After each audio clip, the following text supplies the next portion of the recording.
This episode is brought to you by Lightstream, the nation's premier online consumer lender. Lightstream offers low-interest fixed-rate loans from $5,000 to $100,000 for practically any purpose.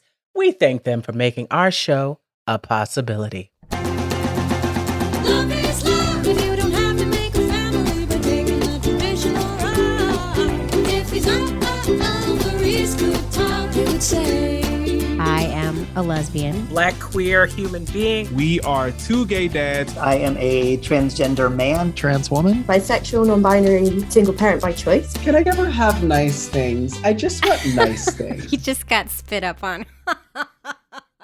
Hey, E. Hey, Jay, how you doing? Good, we are back.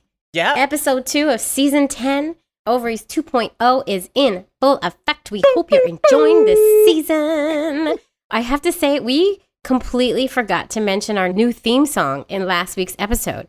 If you listened to last week's episode, you heard that we changed the theme song a little bit. I mean, we kept the song, but we changed the banter that goes at the end of it to make it a little more inclusive of all of the rainbow of the community. I did it again. I made a dumb joke about how we're a veritable rainbow. A veritable plethora of queerness. Give us your feedback. Let us know your thoughts on the song. Only if you like it, though. No, tell us what you don't like, too. We need to know. Okay, you can tell us what you don't like, but I don't have a budget to fix it. So, but if you don't like it, just understand that our aesthetic and your aesthetic may not be the same thing, and it's all right. We just hope you like it. Yeah. That's all. That's all. We hope you like it. You've also been playing with new art designs, and the logo has had a veritable queer facelift. Ovaries 2.0. The Out of the Queer Families podcast. In full effect. We're trying to make it more obvious exactly what our podcast is. Because If These Ovaries Could Talk really didn't explain that this was a podcast about queer families. So we're trying to make it more obvious with our designs. And then I'm trying to be, listen. She's amazing. Don't listen to her. We do not have a graphic designer at this point in our lives. Jamie's a great graphic designer. This person right here that I'm pointing to myself has been trying to create all the designs. The logo we had somebody help us with, thank God, because that would have been a mess. But if there's any graphic designers out there who really believe in a cause like this and want to help us out for a less than extremely costly price, reach out, let us know, email us at overiestalk@gmail.com, because I feel like I'm butchering our designs. Okay, so I have to say she is not. I'm cutting you totally off. It's so rude. You have done a kick-ass, queer-ass job. You got to let me compliment you. Y'all, Jamie is, I got to tell you, we got to work on Jay because she don't like to take my compliments and she likes to negate my compliments, but I think she's fabulous. So tell her to knock it off. You are fabulous. You're doing a great job. No disclaimer of Thank you. Okay, that's it. Don't even say, don't. Thank you. Okay. And you too. And yes, you too. Thank you. And namaste, and if there's namaste, any kumakusa. graphic designers out there who want to help. Yes, we're still looking for y'all, but Jay is doing a great job. Out. And touch somebody's hand, honey. You remember that song? Okay. Oh my God. And it's back to school. Yeah, we're back to school. Yep. You hear? Wait, do you hear? Listen. Is that silence? You hear that? It's silence. My kids are in school. This is the first full day where I'm actually able to get chunks of work. Like I was working in little hour stints for the past couple weeks because children and things. And this is the first day I have where I have the entire day to work with no interruptions. Congratulations. I don't even know what I'm doing with myself. Careful the things you say. Children will listen. I know. You are just full of the songs right now. I love that you know all of them, though. Sondheim reference. Okay. Sondheim, E, anyway. I want to talk to you. I want to hear.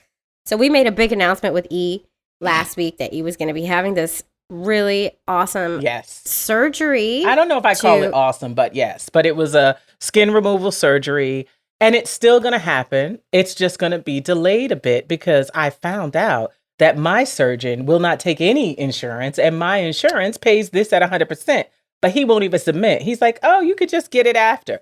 So am I supposed to drop tens of thousands of dollars and then get it back? No. Have we made that much money on this show yet? What the? Yo. Have we made any money? We're getting there.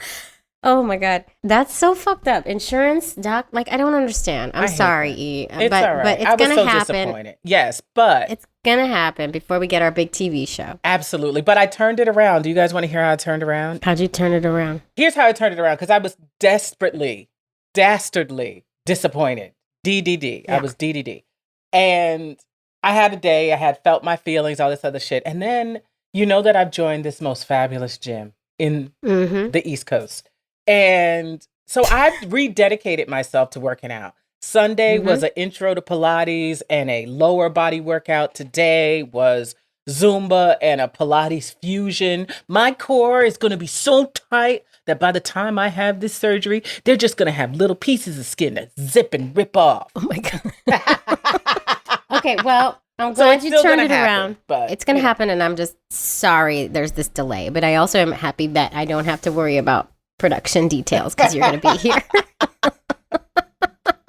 Okay. All right. Before we get into our guests, we really have to talk about Patreon. Of course. If you want us to keep sharing these super important LGBTQ plus family stories, you can help. We've got various tiers in our Patreon community starting at just $2 a month. You'll do a good thing and get bonus content like videos of most episodes dropped a day early, crazy behind the scenes shenanigans of Jay and I trying to get our lives together, and anything else we can think to keep you posted about that's not only entertaining and engaging, but educational. We're trying. Head to Patreon. We're trying. .com/ Ovaries Talk to join. All right, we're going to talk about our guests, and we're going to get Helen in here to roll this tape. All right, so wonderful. Ben is a lovely English chap who has lived all over the place. But look at you with your accent. We knew we were going to fall into it at some point. He has such a beautiful English accent. But okay, so he and his husband Joao went to Mexico for their surrogacy journey in the hopes of saving a little bit of money, as we all do. We're all trying to save money on this journey, right? And as often happens in our baby-making journey, things didn't go exactly to plan. No, things did not go exactly to plan. And we don't want to give too much away, but Ben's journey took a lot of twists and turns before everything was finally okay. Everything is finally okay. Everything is finally okay. But I don't know what happened. I got Cockney. Let's stop. I'm going to stop. Let's get into this episode. Helen, roll the tape, please. All right, I'm rolling. Thank you, Helen. You're welcome.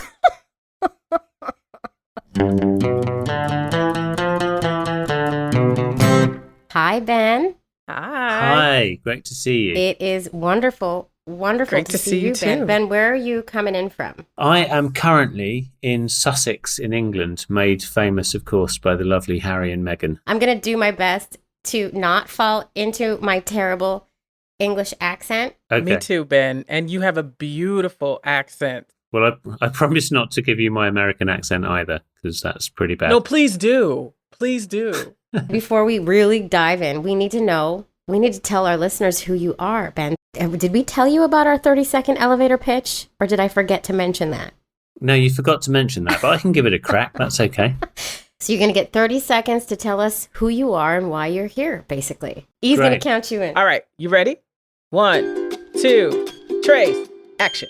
Hi, I'm Ben Mile, and the reason that I'm here is that myself and my wonderful husband embarked on a journey a couple of years back to have our beautiful daughter Gabriella, and that took us on a journey of surrogacy through multiple countries, in fact multiple continents, as we ventured. And I've come here today to talk to you about that experience, what we learned, the highs, the lows, and everything in between.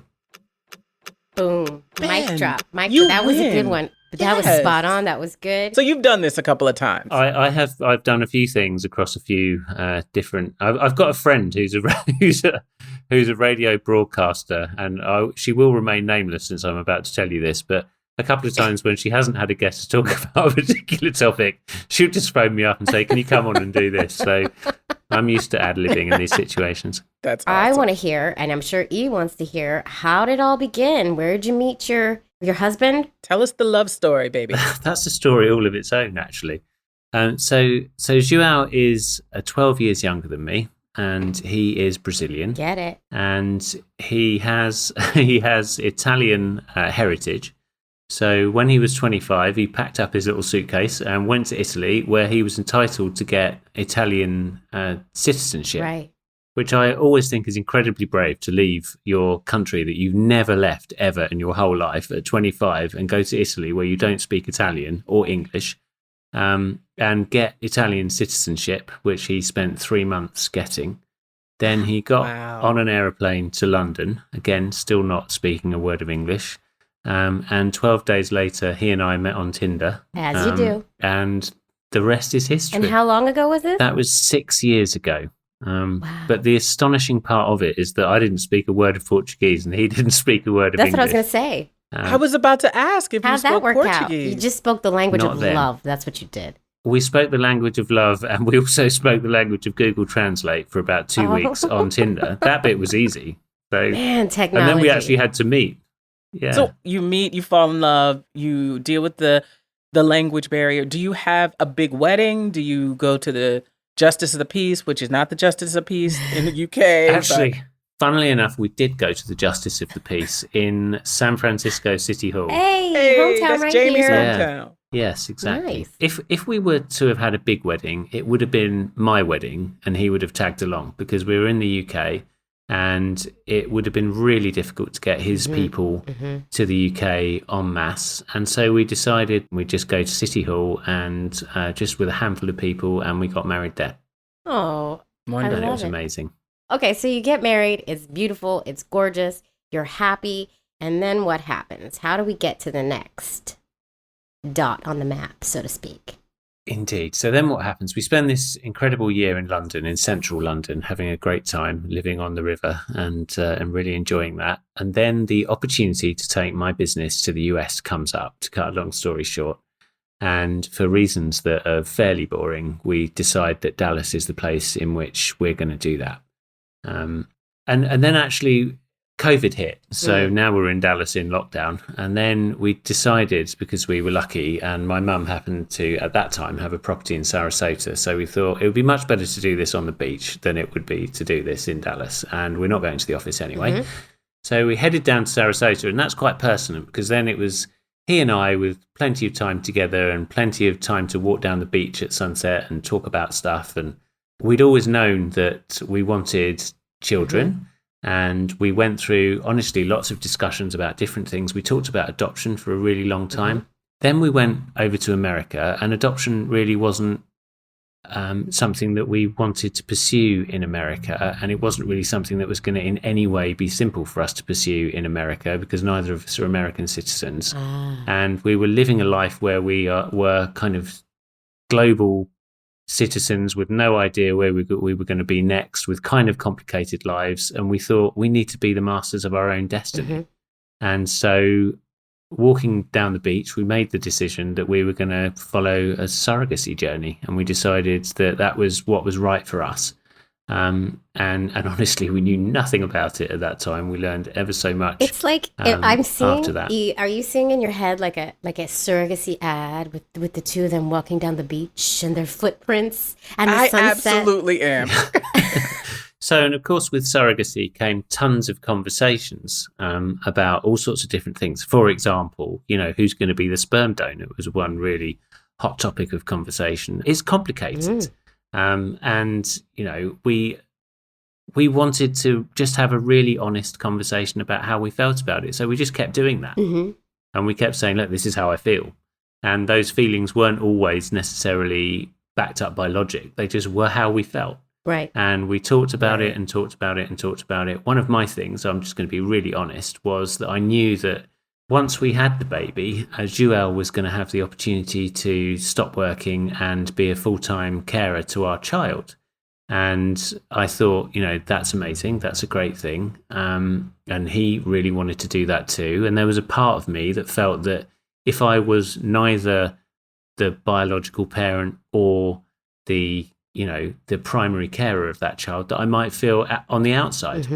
And I was just honest about it and said, I think that's how I might feel. I don't necessarily think it's the reason that we should make this decision, but I want to share that feeling with you. It's totally valid, and 100% a million other people feel the same way. So I'm so glad you shared that. Sure, absolutely. And he had his own feelings about it. But in the end, we decided really circumstances took over. And it ended up being much simpler because we were coming back to the UK for me to be the biological parent. And also we discussed the fact that child number 2 was definitely on the cards. So I guaranteed that was on the cards. And that if we did that he could choose That's what literally he wanted what I at that did. time. When we decided to let my wife go first, I made her swear up and down. I think, I can't believe I didn't make her sign a contract that we're going to have 2 now. And number 2 is biologically mine. Like, it's so ridiculous when you think about it. But these are the things. This is the shit that is our families, right? This is the conversation. This is the conversation, and these are the challenges that, all, rainbow families are going to face. And so, let's have a conversation about it. And that's, of course, what you've done, which is wonderful. So, and actually, to be honest with you, of course, as soon as she was born, we were like, none of that shit matters at all. Like, if I know what I know now, we'd have been like, oh, whatever, I don't care. But it mattered then, and that's all you know in the moment, exactly. Right? And in that moment, it and mattered. Preemptive is always better. Yes. Preemptive and is always you wouldn't better, have yeah. the child you have right now had you not made the decisions you made. Yeah, exactly. And so then we started our journey. And honestly, it was so overwhelming. What I said to Joao was this: Joao, we need to do one thing at a time. Because if we try and think through every element and every challenge that we're going to face through this journey, we're not going to do it. So we jumped on the internet and we found a clinic that we did some research around and felt that was going to be the right one for us. And we decided that we would go to Mexico for a number of reasons. Number one, it was cheaper than the US. So that's a factor. Number two, we thought that if we had a Mexican egg donor, that our baby might look a little bit like Joao and I, because of, the fact that the biological, egg donor was Latin. So, which turned out to have to be absolutely and totally wrong for some reason, despite our child having a Mexican egg donor, Carla, who I'll come on to describe in much more detail. She is blue-eyed and the whitest human ever. So I don't know how that happened. The genes are strong with you. Apparently, it's just absolutely bizarre. But that's what happened. Anyway, so we laugh about that sometimes. But that's what happened. And she's absolutely perfect. And we love her exactly as she is, of course. But the best laid plans and all of that. Can I ask you, you mentioned money. Do you know the breakdown of how much different the cost is in the States versus Mexico? Yes, we calculated that it would cost us about twice as much in the US. Wow. And, it's a huge amount of money. I mean, honestly, this is one of the areas that concerns me most about the equality issue, because when two men to have a child need to stump up a 6-figure sum, that means that it's incredibly exclusionary for almost everybody. And I think that is a really big problem that as a community we need to tackle. Because we need to be saying to the governments, what are you going to do about this in order to level the playing field? Exactly. You said that beautifully. You said 6-figure number? Oh, yeah. 100K. That just... Out the get-go. And then if it doesn't work out right away, right? I mean, it's a whole thing. Wow. I had no idea it was in that ballpark. You just shocked the mess out of me. I'm sure some of our listeners too are going to be like, what? So you're right. It is exclusionary because if you don't have a socioeconomic ability to handle it, then what do you do? And then what you might end up doing is going through janky backroads ways that could end up to be a huge amount of legal problems later on. Well, exactly. So yes. And you took a different route, right? This is not the most janky backroads way, but it is a different route. And then now we're going to get into it, right? Absolutely. So let's start with Carla. How you picked her. Yeah. So we wanted to be absolutely sure that all of the village of people that it was going to take to create our baby were going to be taken care of in the very best possible way. And that meant psychologically, it meant medically, it meant financially. It meant in every possible conceivable way that everybody was going to come together and it was going to be a win-win situation for all involved and that they were going to feel respected. And we wanted a clinic who were going to make sure of that. Once we'd made our selection, and honestly, we chose a beautiful doctor, because why wouldn't you choose a beautiful doctor if you get to choose, the egg donor for your child? And then we asked if we could meet our egg donor, and she also asked if she could meet us. So in our particular instance, we were given that opportunity, which we were really happy about. So we met her before. Wow. She is a wonderful person. We really like her. We have a great relationship with her now. We liked her straight away. She made the decision to become an egg donor because she is a gay woman herself. And she said, this is how we have babies, right? So I wanted to help. And that to us was really beautiful. Come on, Carla. Yes. Absolutely. Shout out to Carla. Yes. Yeah. So you go with the clinic, you find your egg donor, you find your surrogate through the clinic. Is it another brochure type situation? Same thing, same deal? Well, actually, so first off, we found our original surrogate who participated in our first pregnancy. So there was a sad part to our tale, which was that after we'd been through the process of creating our embryos and our surrogate was selected and we met her and spent some time with her, and we had our first transfer, and then the pregnancy, unfortunately, we had to make the decision to terminate the pregnancy after 9 weeks, which was really awful. It was incredibly painful. And I'm sorry. I'm sorry you guys went through that. Yeah, I mean, it was... What happened was they let us know that there might be a problem, which was really difficult because they said, there's a 50-50 chance this pregnancy is not viable, but you need to wait a week to find out. Then they said, actually, a week later, they said, there's actually an even greater chance it's not viable now, but you've still got to wait. And then after a bit longer, they said, we need to terminate this pregnancy and you need to give us permission to do that right now because that's what's best for the health of the surrogates, to which we said, do it right now because, what else are you going to do? And actually, it was really painful. And I think it's important to talk about this because, miscarriage or in fact, termination of a pregnancy in the way that happened to us often gets dismissed. And actually, in speaking to people about it, they said, oh, well, they quote statistics and say, well, 20% of pregnancies X, Y, and Z. And I kind of like, look, 1 in 3 people get cancer. It doesn't make it good news. Right. I don't want to hear your statistics. That was our child. Right. And that was your child. Absolutely. We emotionally connected to that child. And I'm an eternal optimist, I'll be honest. So as soon as we heard that, our surrogate was pregnant, as far as I'm concerned, we're done. This baby's coming. We had a name. We had, I had pictures of our baby and all that in my head, and so did Joao, honestly.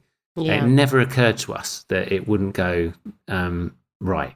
That's heartbreaking. And you're right. We need to talk about it more, and it needs to be common knowledge, and it needs to be sympathized with more as opposed to just flipped away. I think exactly. I think the message is that, for people that have a miscarriage or lose a pregnancy, if it really hurts, it's okay that it really hurts, and don't let anybody tell you that it doesn't matter, because it does matter. And we will never forget our first baby. That's how we think about it. We felt the loss of that. The thing about a surrogacy process is that they want you to keep going. So we didn't get that much time to take a breath before we were into the next one. And now, how many embryos did you get from your egg donor, from the retrieval? Oh, that's interesting, actually, because it might help people to understand that process if they get there. We started with 15 eggs. Then they said 12 of these eggs are viable, and they effectively fertilized 12 eggs. You then wait 5 days, and over those days, you lose some on every day as they don't develop. You get that email every day. Okay, now we have 8, and now we have 6, and it's like, oh no. Oh my goodness. I went through this many times, and it's not fun at all. It's not fun. So then we got to 3 blastocysts, and so that's what we had. And the clinic, despite us asking them not to, accidentally revealed through the PGS testing what the gender of each of those was. Or should I say the sex of each of those. So we then knew, and obviously we used them in the order that they were most viable. So we knew that the first pregnancy would have resulted in a boy, and we knew when our second transfer was successful that we were going to have a girl. So, and of course we did. So that was wonderful. But that's also a scary moment. So you lose the first one. Now you know you only have 2 chances left. And then you have to go back to the drawing board with maybe the same egg donor. Maybe you have to get a new egg donor. I mean, these are the gambles we take. This is the lottery we're talking about here. And it's a very trying time and hard.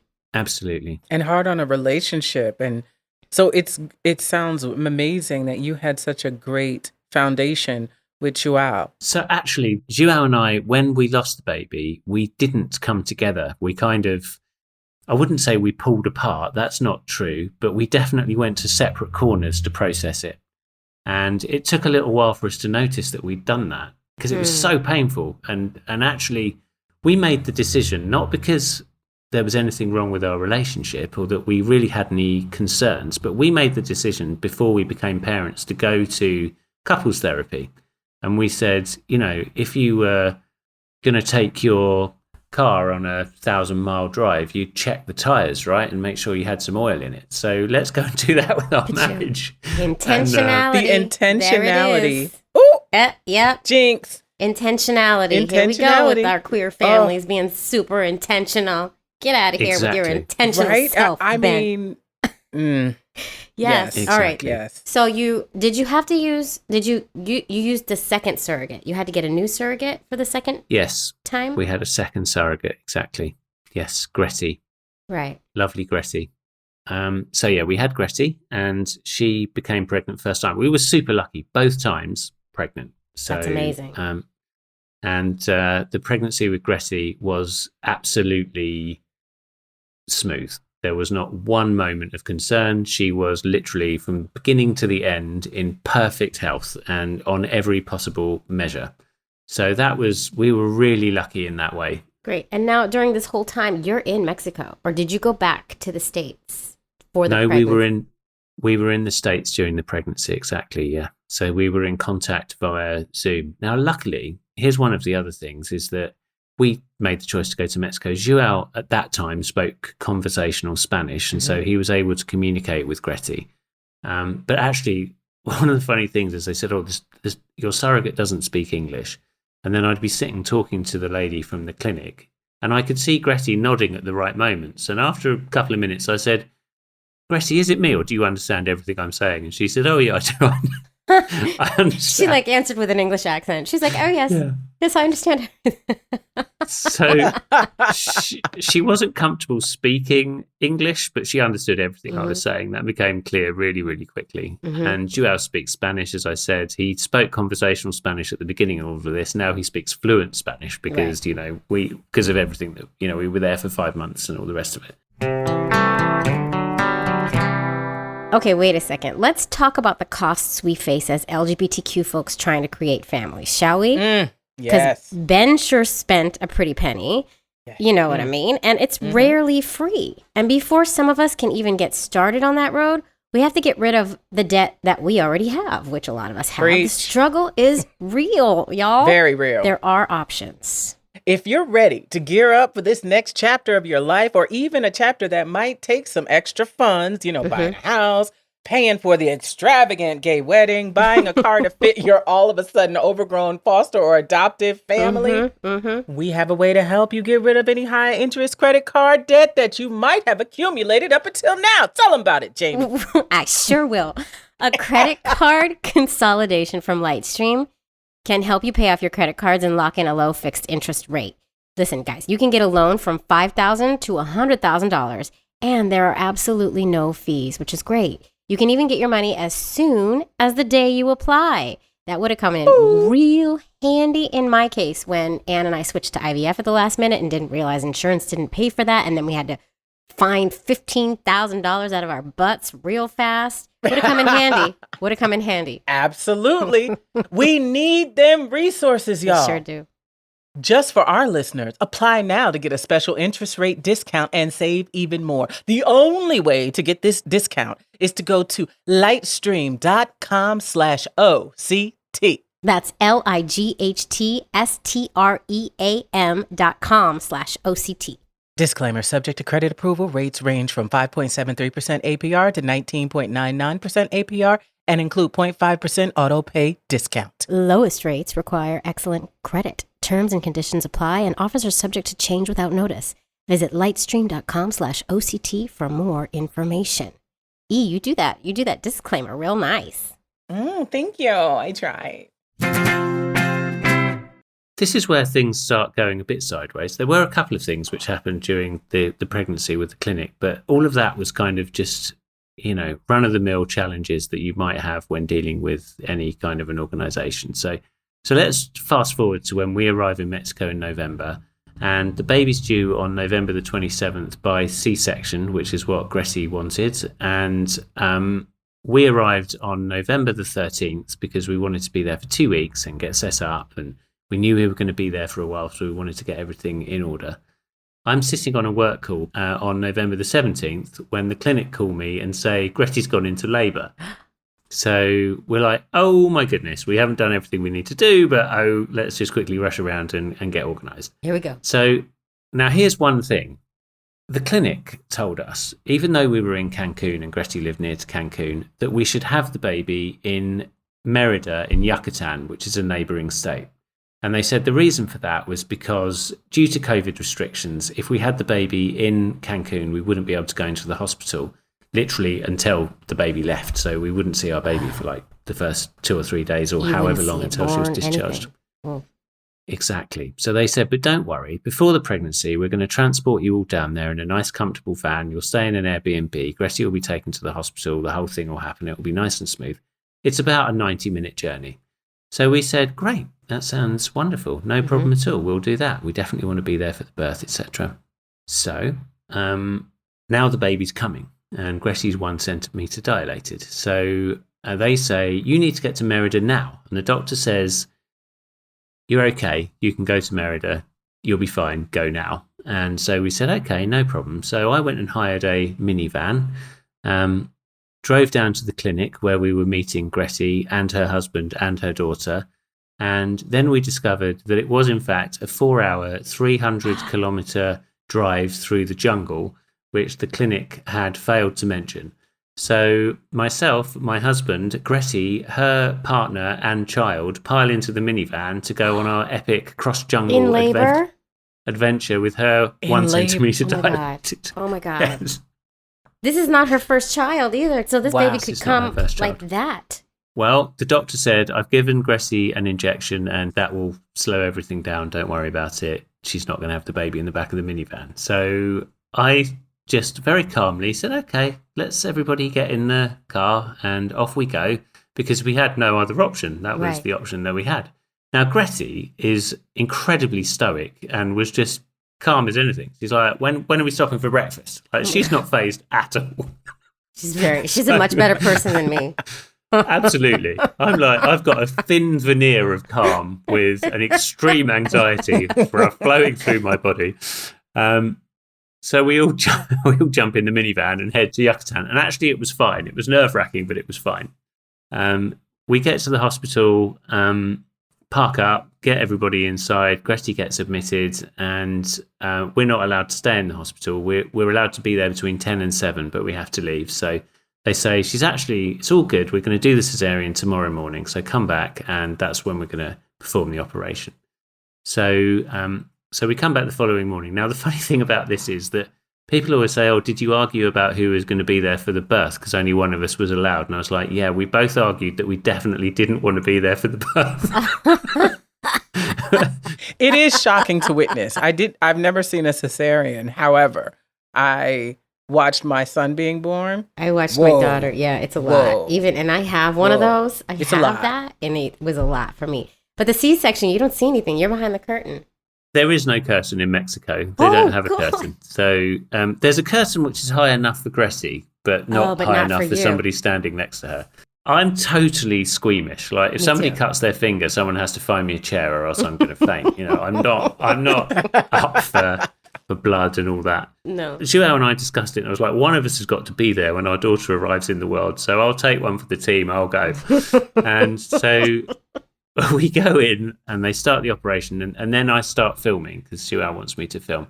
And then I think, okay, well, I better go around and start filming it. And I suddenly realised that I'm not in any way squeamish because I'm there in the moment. And you're watching my daughter being born. And it was extraordinary. And actually, when someone has a C-section, it's incredibly brutal. I imagine that they'd sort of slice you open and then lift the baby out and there she'd be. But actually, they make the smallest incision they can for obvious reasons. And then they lean all their weight onto the pelvis so that they effectively push the baby out. So her head appears first. So you can see her like that, like kind of half out and half in. And then the placenta explodes like in the Alien movie. And her head kind of pokes out through the body. It's like Alien. Listen, I'm incredibly squeamish as well, I had a C-section. Ben, I am so glad I didn't know this before, nor did I see it. Exactly. Then they pulled the rest of her out. Now, at this point, I should have been unconscious, but actually, I'm just absolutely amazed that this beautiful baby is coming to the world. And I was just so emotional, and it was an incredible moment. It's extraordinary. It's kind of like suddenly you're my number one priority. Just in a heartbeat, this thing that you've imagined is like, it was just, I found it an incredible experience. And then they actually wrapped her up. It was really beautiful because they wrapped her up and she was screaming and screaming, and they handed her to me and she just looked up at me and stopped crying and just looked into my face. And I was just, honestly, it was the most extraordinary moment of my life. It was just like that. It was lovely. So then we spend the next couple of days with her, obviously, in the hospital. Then we go back. So now we've got our baby. She's beautiful. We're really happy. And now we have to start the process of obviously raising her and taking care of her, and also working through all the legal issues which are required in order for us to get home. And this is where it starts to get a little bit uncomfortable because she's great, super healthy. We've been so lucky with her. Touch wood, she's been, just a super robust, healthy, lovely little baby, always eaten, always done all that good stuff. So we start going through the legal situation to get home. And very quickly, we start to realise that it's not going to be as simple as we first thought. So when we were actually told about going to Mexico for surrogacy, we, of course, talked to the clinic about the legal situation. And they put us in touch with a lawyer who was considered to be the best surrogacy lawyer in Mexico, according to them. And so we got in touch with her and had a conversation about how all that was going to work. And she told us it will take about 8 to 12 weeks. It's very straightforward, very, very easy. Just get a birth certificate in both your names, and then you take that birth certificate to the passport office, and they give you a passport. Well, that was not our journey, and it was not our story at all. So we set about trying to go through the legalese. We got all the contracts signed. We went to a notary. Then we started waiting for the court case. Now, the first thing was that they said, actually, the court's closed for 4 weeks in December. So you're not going to be able to get anything done, and it's going to be longer than we said. So I said at the time, well, knowing that the baby was going to be born around the end of November, is Christmas at a different time each year in Mexico, or is it generally in December? Because this was surely foreseeable. So this started to let me know that the communication wasn't going to be entirely straightforward. So it was going to be February until we had our birth certificate, but that was kind of okay. It's like, okay, it's going to take us longer than we thought, but, that's okay. So then we eventually get this birth certificate. All that bit goes through relatively easily. And we end up in a situation where we've got a birth certificate with mine and Joel's name, and we take forward all the information that we can to the passport office. So the next thing that happened was that we learnt that things don't work quite the way that we were used to. Because what happened was we received all the paperwork, and then we flew to Mexico City to get our passport because it was much easier to get a quick passport appointment in Mexico City. Now, during this time, our lawyer had asked us to make the last stage payment that we needed to make in order to get everything finished and finalised. So we said fine. She started to send us information, and we were having a bit of trouble and a bit of back and forth with the bank transfers because we couldn't get our bank to send money to her bank in Mexico, etc. So she said to us, "Why are you in Mexico City?" So we said, "We're in Mexico City because we got a passport appointment and we're going to get it tomorrow." And she said, "No, you're not, because I'm withholding documents which are going to prevent you getting that passport until you've made your last stage payment." Out of nowhere. What? And we're like, "What are you talking about?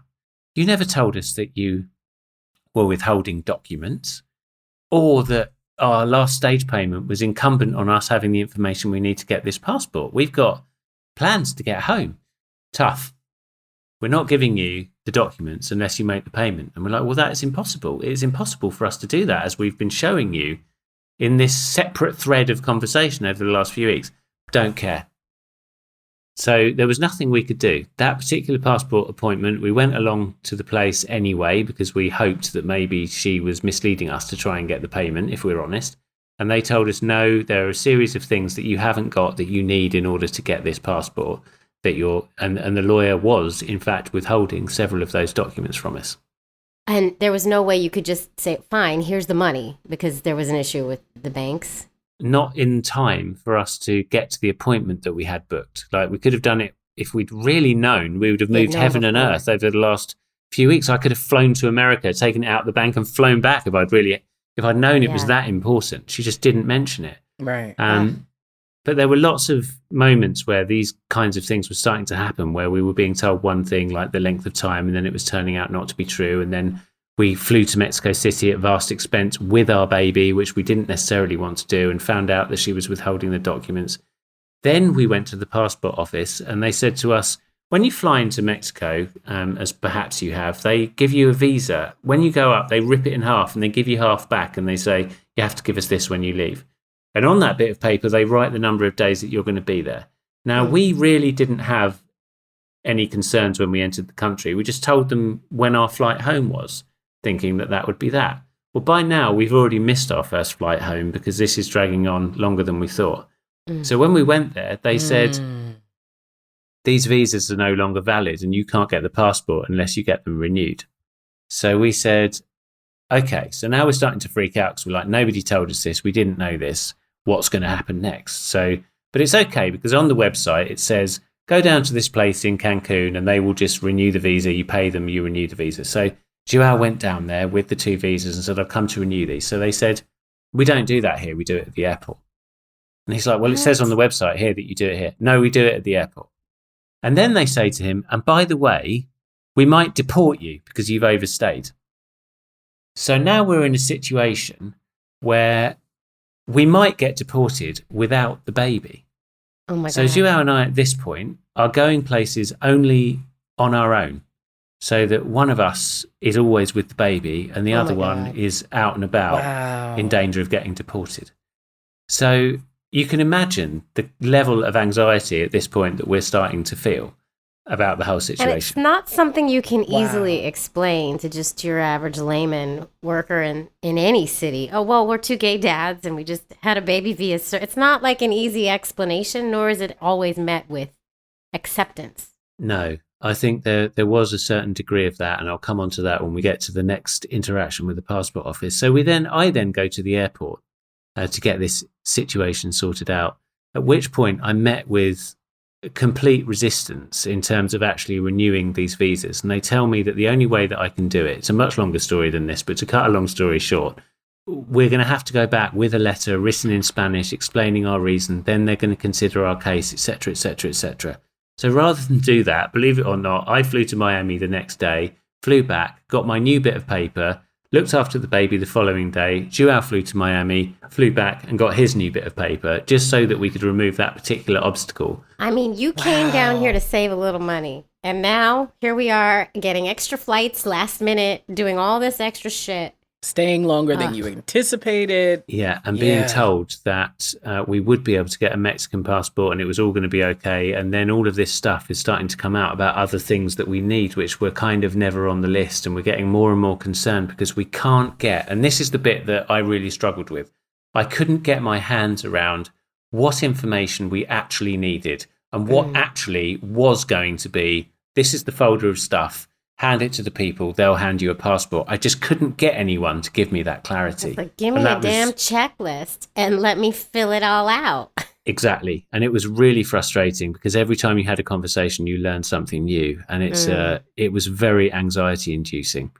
The other thing that had happened during all this time as well is that we'd been stopped by the police. And until we had the birth in the car and until we had the birth certificate, we were supposed to be everywhere with the surrogate mother if we had the baby because we had no legal right over her. So we're out one day and the police pull us over. Oh, gosh. No. Now, I had Joao in the car and I also had his cousin in the car, both of which speak Spanish. So I said to them both, nobody speak a word in Spanish. And so I wind down the window and the police come over and he says, I'm afraid you committed a traffic infraction. I didn't. And I said, I'm so sorry, officer. I hadn't realised. And he said, yeah, so what's going to happen is I'm going to take away your driving licence and then you're going to have to come down to the police station and pay, in effect, $400 to get it back. So I said, oh, really? And what about if I paid now, officer? How much would it cost then? And he said, $100. And so I said, okay, well, let's do that then. So he then said, could you pull over so no one misunderstands our transaction? They were his exact words. So I pull over and then have to slide $100 into his ticket book so that he will leave us alone. And the whole reason that I did that, rather than taking a line which I would normally have taken, which is fine, let's go to the police station and then, I'll phone the British Embassy and we'll work this out and you can give me some evidence of my infraction, etc. Because we had the baby in the car, we were living in this constant fear that, if we had any kind of brush with the authorities, that we were going to find ourselves in difficulties, especially after being told that we were going to be, deported and all this other stuff. So you can imagine we are literally living with our hearts in our mouth pretty much 24/7 with a newborn baby, with no family around us to support us and no idea what we're doing whatsoever because we've never had a baby. Wow. So then we need to get our passport, of course. So we start. I then meet a lady who was very, very kind to us, who is known in the area for somebody who helps people getting passports. So in other words, she helps you go through the paperwork and make sure you've got everything right. And she also sits online and clicks and clicks and clicks and clicks until she can find an appointment and then gets you one and all that other good stuff. Very nice. And she did. She got us an appointment at the passport office so that we could go and do all these things. And then she said to me, I know somebody at the passport office personally, and because you've had all these problems, I'm going to personally come down and meet you, go through all of your paperwork, take it into the passport office, verify with them that you have absolutely everything you need, and then you'll be able to go for your appointment knowing that you are sorted. There's no way around it. You're going to get your passport. So I said, wow, that sounds amazing. Went down and met her. Went through every piece of paper. She then took the folder into the passport office and returned saying, I've sat down in the passport office with the lawyer there, and they've even provided photocopies of all of the documents in the format that you need them. So we're like, great. Tomorrow we're going there. We're going to get our passport. We're all sorted. So Joao, myself and the baby head down to get our passport the following day. And I know in my heart that something's going to go wrong, because at this point, every interaction we've had, new information is offered. Now, we go in there and I've got the name of the lady that said we were good to go. So they go through the documentation, and I mean, they go through every single line of that documentation, page after page after page. And we know that they're looking for something to stop us. We know that they are trying to find a reason not to give us that passport. Then at the end of it all, they say, okay, your paperwork is absolutely perfect. Now we're going to refer your case to Mexico City, because at this point we're in Cancun. So I say, what are you talking about? You're going to refer our case to Mexico City? What do you mean? We've got all the paperwork. Since when was this a part of the process? And they say, well, that's our process. This is a new directive for cases like yours, and we are going to have to send all this information to Mexico City. What is cases like yours? Yeah. Is this homophobia in its raw form? It's basically absolute chaotic government processes, which unfortunately the people of Mexico are subjected to all the time and just have to live with the fact that they're, the bureaucracy just doesn't work. and they are underserved by their government badly. Then there's a sprinkling of the fact that it's a surrogacy case and that they don't necessarily want to do that. And then there's another good 20% of homophobia slapped on top because they've got no willingness to help us. Nobody wants to help us. I mean, we could sense the atmosphere in the passport office. There were people staring at us. You know, it was clear that there was an issue there. So, but it's okay because I know that I've got the name of this lawyer. So I say, well, hang on a minute, because we actually had somebody come here and verify all this documentation. And this lady said that we were going to be okay and everything's sorted. And she looked me dead in the face and said, I am that lady. And that was it. There was nothing we could do. What? Was it actually that lady? Yes. Holy shit. What the fuck? What? Dude. And I said, but you guaranteed. You told us that we... No, I didn't. I said, so you're telling me that this lady that helped us was lying? I can't comment on that, but I never said I was going to give you the passport. Oh my God. So at this point, we know that all hope is lost, basically. We're never going to get that Mexican passport. We were never going to get the Mexican passport. Now, I know, because I've helped people who have gone to Mexico since through this process, that actually it's now pretty much confirmed. There are judges who are not making the same rulings that they were making before. There has clearly been a directive that they are not going to issue a Mexican passport. Now, I can't prove that, but I can tell you that they're I not have going to a issue lot of evidence. a Mexican passport to children born of surrogacy, or Yes, wow. that's right. Oh. Now, one thing to say is that Shit. if you're American, that doesn't matter because you just go to the embassy and get your American passport and you fly home. But if you're from a country where that is not possible, then it's important to understand that you need to get a passport of your own country of nationality, and you need to understand what that process is going to be before you embark on a journey in Mexico, because you ain't going to get that Mexican passport, whatever you do. That's my opinion. That is an opinion, not a fact, but I'm not the only person that this has happened to since. Wow. You know what? I went through a lot of learning and growth in that experience. If I ever needed to understand powerlessness and acceptance, then this was the lesson that was going to teach me that particular thing. And actually, it was Joao who we left that passport office and he said, right. And he went home. He contacted the Brazilian embassy. He said, what is it that I need to do to get a Brazilian passport? Now, because we'd been through the process of getting the birth certificate with both our names on it, that was good enough for Brazil. They fast-tracked the entire process. He flew to Mexico City twice in the next 3 days and they handed him a passport. Okay, so she got a Brazilian passport. She got a Brazilian passport. I'm so invested. I'm like, Everything's fine. Everything's fine. So you get the Brazilian passport and get the fuck out of there, or what do you do? Well, there's one last stumbling block, of course. So we get the Brazilian passport and we are literally, at this point, we're so elated, but we're also like, I don't believe we're going home. I refuse to believe that we're going home because... I mean, up to this point, your baby has had no citizenship whatsoever. She's had Mexican citizenship. So this is the strange thing, is why won't they give her a passport? She's a Mexican citizen. They should just be serving her as a Mexican. Never mind us, what they think about us. Right. She's Mexican. So give her So the just damn give her a passport. passport. Yeah. Not interested. They didn't want to do it. To what end, I don't know. So then we get everything arranged to go home at last 5 months after she's born. Literally, it was the day she was 5 months old that we get on the flight. But we're told by somebody in the know that when we try and go and get on the plane, they're going to ask us for her tourist visa. Now, you're not going to believe this, but that bit of paper that they rip off the bottom, we need one of those for her. So I say... But she didn't come in. She was born there. So I'm like, she's not I would a be tourist. so scared.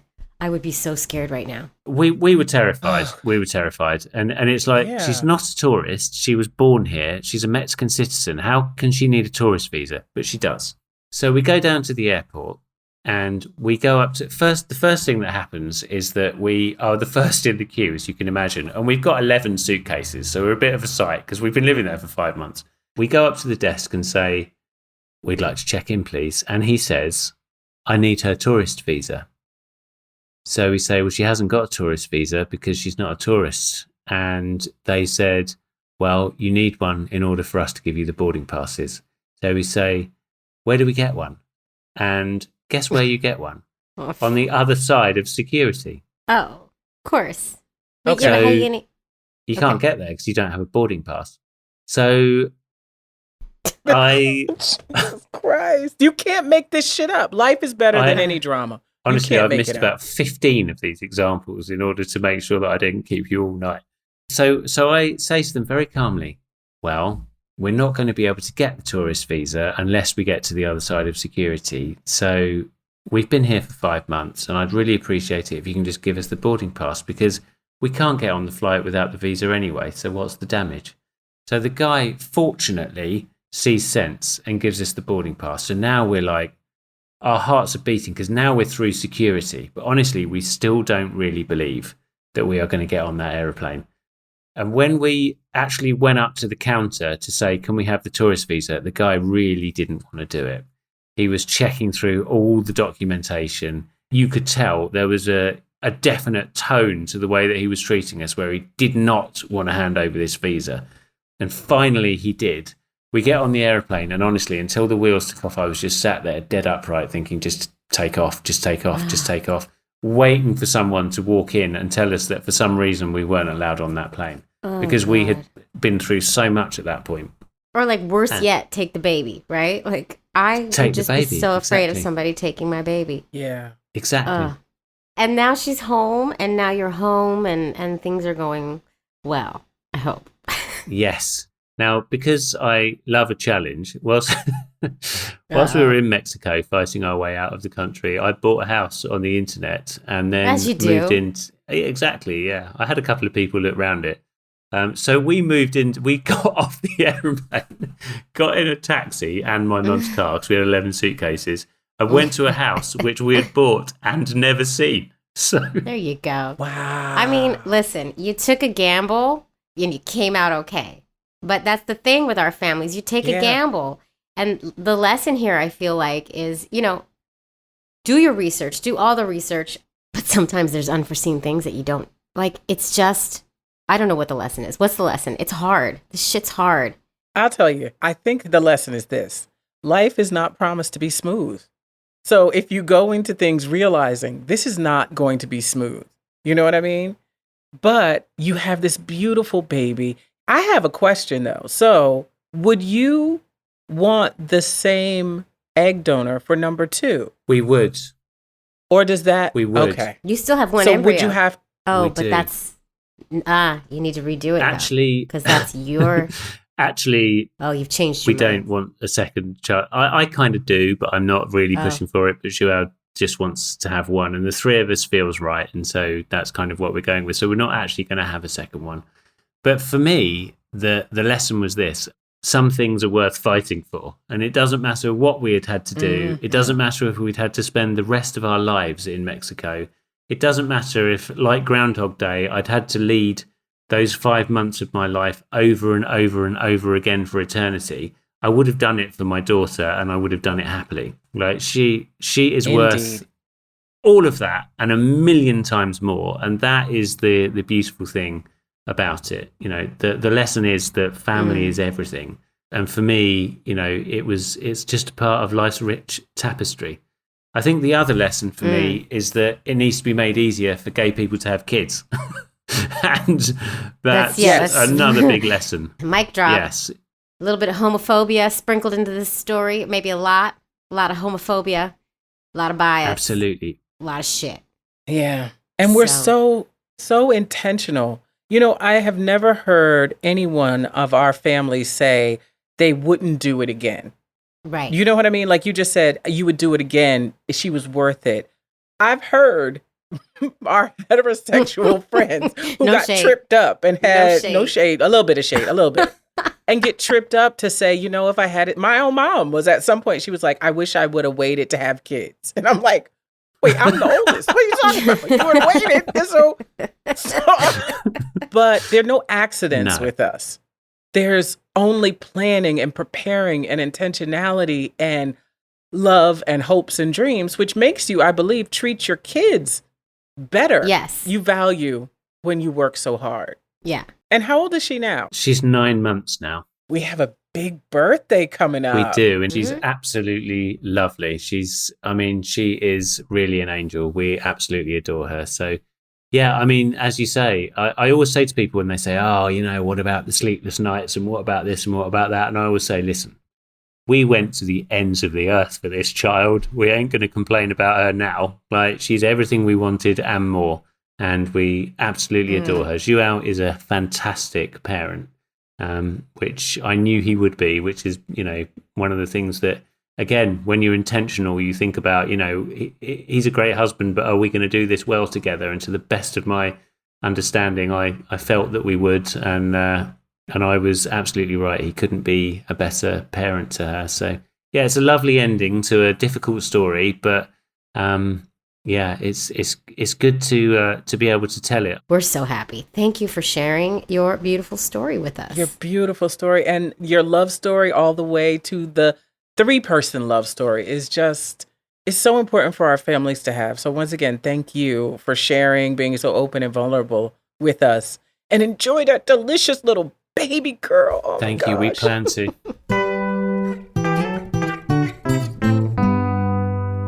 Whew. What a story. Yes, they were living with their hearts in their throats. I can only imagine what that stress did to them. Oh my God. I would have been so afraid of losing my baby at any given moment. What a story, man. And what a love story, too. Yeah, I know. So sweet. But I'm so glad they're finally home.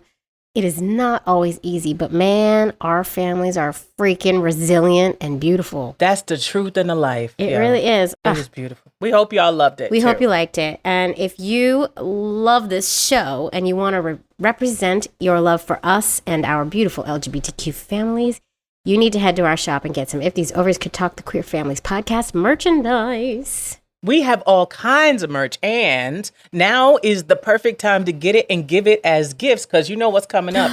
The holiday season, before you know it. Yes. We have so many designs, and you can put those designs on any product in the store. T-shirts, mugs, notebooks, face masks, laptop cases. We have it all. So just go to the link in our bio and our Instagram page, and you're going to get right there to that store.